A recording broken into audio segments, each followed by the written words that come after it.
Whenever you learn something new, let's say that you learn how a certain software on your computer works, or you read a book about combustion engines, and whereas before, when you open up the hood of a car, you could see the motor, but you didn't know what it meant, how it worked. Now you studied it, and now you know how it works. So you see the engine in a car, and you know, okay, those are the pistons, and that's the cylinder, and this is the way it works. You understand it now, right? Just like the software in your computer. You didn't know how this program worked, then you learned it, and now you do learn. Now you do know, right? So, what does that do to you? It clears out confusion in form, right? The confusion is only there when it's relevant for you. So, there are so many things that you don't know how they work, what they are. But you're not confused about them because they're not relevant for you. So let's say that this program on your computer is something that you needed to learn for whatever reason, and then you start doing it and you don't know how to. That's confusing. Then you learn it, and then the confusion is gone. Now, a bit different than that, but also somewhat similar, is, let's say, a philosophical question. So let's say that you are a philosopher, just for a thought experiment. You want to find out philosophically if God exists or not. This is like a very typical philosophical question that many philosophers have bent their head over. And so let's say that you come to the conclusion after 4 days of thinking that God does not exist, let's say. You could also come to the conclusion that it does exist, but let's say that God does not exist according to your reasoning. Now, what does that do to you as a philosopher? Nothing. What does a philosopher do when he found the answer to his question? Right? He writes it down, and then he closes his book, and he goes to find something to eat, right? So the reason for these thought experiments is for you to see that if you clear something out in the world of form, so you have a confusion in the world of form, you think it over, you study, you talk to people, and then you come to a conclusion, or you come to a realization of what this form means. So you end confusion by gaining knowledge. And the philosophical question is very similar. So you pose a question philosophically, you think about it, you find the answer, and that's it. Even science is like that. If you look into the weird stuff of quantum mechanics, then you see that all the weird things that happen in there are completely confirmed if you connect two particles together and then you separate them with a great distance in between, but they seem to communicate, and they communicate in a way that we don't understand how. Or the famous double slit experiment, where you see that a particle behaves or is a wave until it gets measured, and then it finds then it becomes really a particle. It becomes something with a definite size and qualities and so on. So very weird things are happening in the quantum world, which is the world around us actually. But what does it do? How does it change you? How does it change you if you know these realities from the scientific world? How does it change you if you know a philosophical question, if you find an answer to the reasoning, via the reasoning to a philosophical question?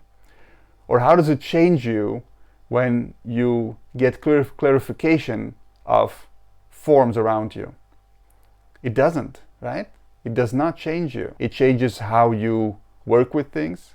It makes things practical or not. But how do these things truly change you as a person? Well, you change when you answer a question about yourself. Because when you think over something philosophically, you're thinking about something other than you.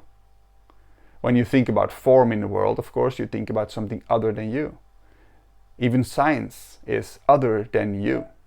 But when you go to inquire in yourself, and there you find an answer, then you truly change.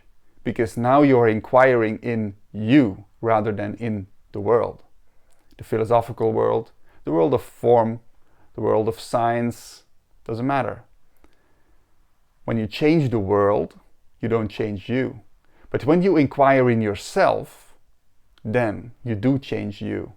Because then your whole world changes. Because where does your world sprout from? Where does it exist? In you. So when you change, the world changes. So how is that done? How do we inquire in the self? Well, your consciousness or your attention is what you are. Your attention is your soul, you could say, really. Your attention is actually your soul. You can also have other definitions for your soul, but your attention is one of them. You probably never heard that before, right? But it's true. Your attention, whatever your attention lands on, it's like a light shines on it. It becomes illuminated. It becomes visible. What happens if you land your attention on, let's say, tomorrow? What tomorrow for you is going to bring? Which is, of course, a mental concept, but that's okay. But if you do that, what happens? Then you see what tomorrow is going to bring for you, right? So you can plan for tomorrow. When your consciousness, when your attention is resting on the concept of tomorrow. What happens if your attention rests on a form that you want to understand, like a new program on your computer? What happens when your attention rests on a person that you really, really like? Your partner, or maybe your desired partner. When you talk to somebody, or like a friend, and your attention rests on this person, what happens? It's like you put the light on for this person. This person comes into existence for you, right? Now, what do you think happens when you rest your attention on yourself?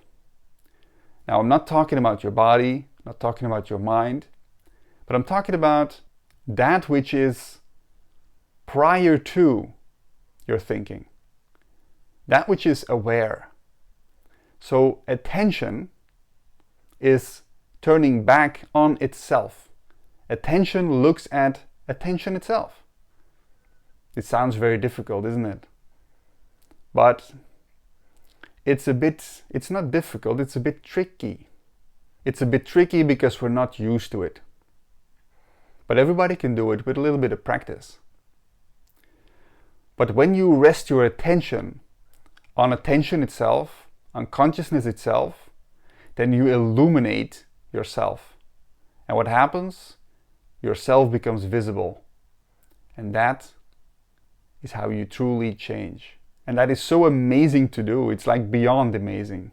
It truly is the pinnacle for every human being's existence. But not many people know that. People are completely unaware. People are ignorant of themselves. They're ignorant of the idea of knowing themselves. Such a shame.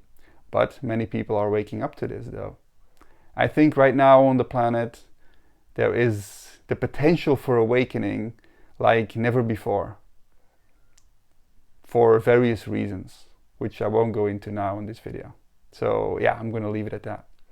So thank you for watching, and I'll see you in the next video. Bye.